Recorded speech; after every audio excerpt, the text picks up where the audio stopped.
इससे क्या फ़र्क पड़ता है कि तस्वीर पुरानी हो गई है या जो धूल लग गई है, जो अजीब सी हो गई है, वो साफ़ नहीं हो रही। मैं बैठा हूँ ना, उन सब के बीच में बैठा हूँ ना। जब मुझे कोई दिक्कत नहीं हो रही तो तुम्हें उस मेरी तस्वीर से भी दिक्कत नहीं होनी चाहिए। तुम्हें अगर मेरी तस्वीर देखकर ऐसा लगता है कि मैं बहुत कष्ट में हूँ, तो तुम एक बात समझो, तुम्हारे पास मुझे कभी कष्ट नहीं हो सकता। हाँ, तुम्हारे कुछ कष्ट मैंने अपने ऊपर ले लिए। जो तुम्हारे ऊपर जितनी आफ़त जब जब आई है, सब मैंने अपने ऊपर लिया है। इस वजह से संभवतः तुम्हें ऐसा लगता होगा कि मैं बहुत परेशान सा विग्रह में या तुम्हारे चित्र में तुम्हें नज़र आता हूँ, पर ऐसी कोई बात नहीं है। मेरे पीछे जो दाग धब्बे धूल है ना, जो हटाने से भी नहीं हट रहे हैं, वो कुछ भार है, सिर्फ तुम्हारा ही नहीं है, कुछ भक्तों का भार है जो उस रूप में तुम्हें दिख जाता है, क्योंकि तुम मुझसे ज़्यादा प्यार करते हो, इसलिए तुम्हें मेरी तकलीफ़ भी या जो चीज़ें मेरे ऊपर भारी हैं वो भी नज़र आती हैं। लेकिन तुम्हारे पास मुझे कभी तकलीफ़ नहीं है, इसलिए मेरे विग्रह, मेरे चित्रों को जैसे है, जिस अवस्था में है, उसे वैसे ही अपने घर पे रखना, उसे मत बाहर निकालना, क्योंकि उसी रूप में मैं तुम्हारे घर पे और तुम्हारे पास हूँ, और तुमने उसी रूप में मुझे नारायण माना है, मुझे अपना भगवान माना है और पूजा है। तो मैं बहुत खुश हूँ उस रूप में तुम्हारे पास विराजित होकर। तुमने जो जिससे तुमने कुछ अच्छी चीज़ें सीखी और तुमने जो तारीफ़ की है ना जिस इंसान को, उससे ऐसे बुरे समय में तुमने तारीफ़ की है ना कि वो व्यक्ति तुम्हें हमेशा अपने एक अच्छे दोस्त के रूप में देखेगा। संभवतः वो इससे आगे भी कोई रिश्ता रखने की मन में मंशा रख सकता है, क्योंकि जो तुम्हारी अच्छाई है, जो तुम्हारे तरीके हैं और जिस बुरे समय में तुमने सराहा है ना, इससे उस व्यक्ति के मन में तुम्हारे लिए बहुत सम्मान है।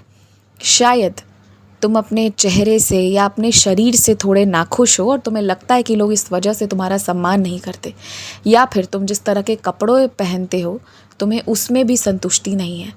तो इसे बदलने के लिए जो आवश्यक खर्च करना है तुम करो और बदल लो, ज़्यादा खर्च नहीं आएंगे इसमें। लेकिन तुम्हें सवाल नहीं उठाना चाहिए। लोग तुम्हारी अच्छाई के वजह से, तुम्हारी अच्छी ऊर्जा की वजह से तुम्हें बहुत मानते हैं। तो अगर तुम्हारे मन में ज़रा भी है कि तुम कहीं से कम हो या कोई तुम्हें कम समझता है, तो ये गलत है। तुम्हें मेरी बावनी या मेरे 11 वचन स्मरण करने हैं ना, तो तुम किसी भी पूजा के दुकान जाना और वहाँ से मेरी किताब खरीद कर लाना और उसे अपने सिरहाने पर रखना। जिधर तुम सर रखकर सोते हो ना, उधर अपने गद्दे के नीचे सिरहाने सर की तरफ रख कर सोना।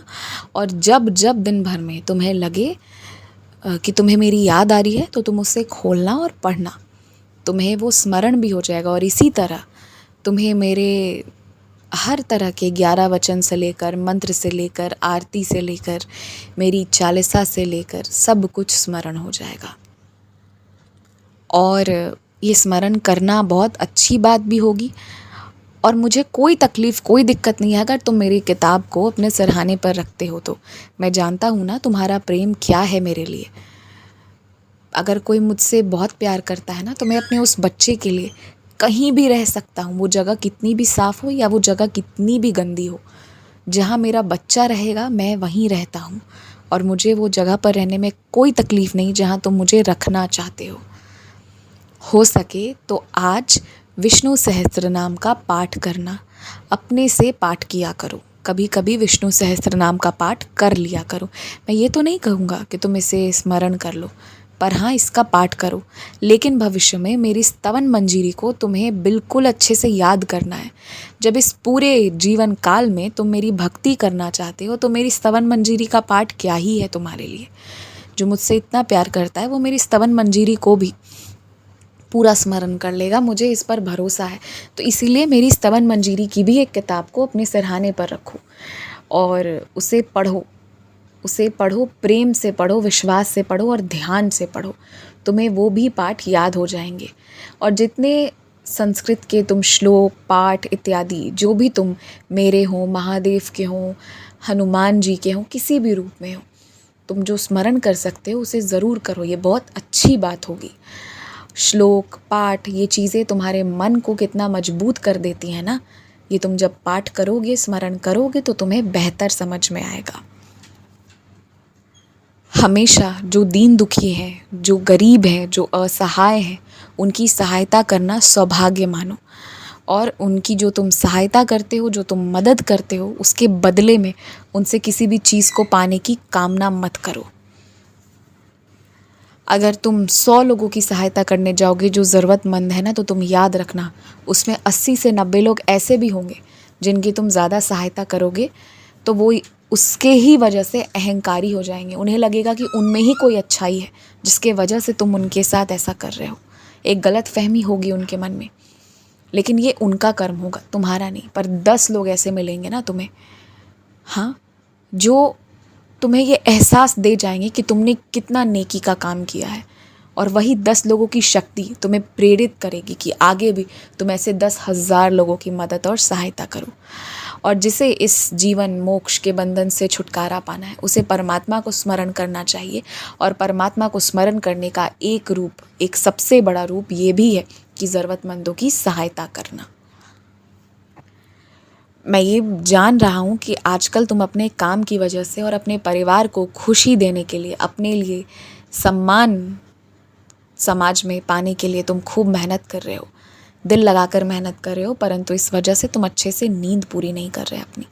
मुझे पता है इस वजह से तुम्हें इस चीज़ की भी चिंता है कि कहीं तुम्हारे चेहरे पर इसका असर ना पड़ जाए, कहीं तुम बुरे ना दिखने लगो। पर एक बात जानते हो, जब कोई इंसान समय बर्बाद करता है और उसके वजह से उसकी नींद पूरी नहीं हो, उसके शरीर में थकान रहे, तो उसका असर दिखता है।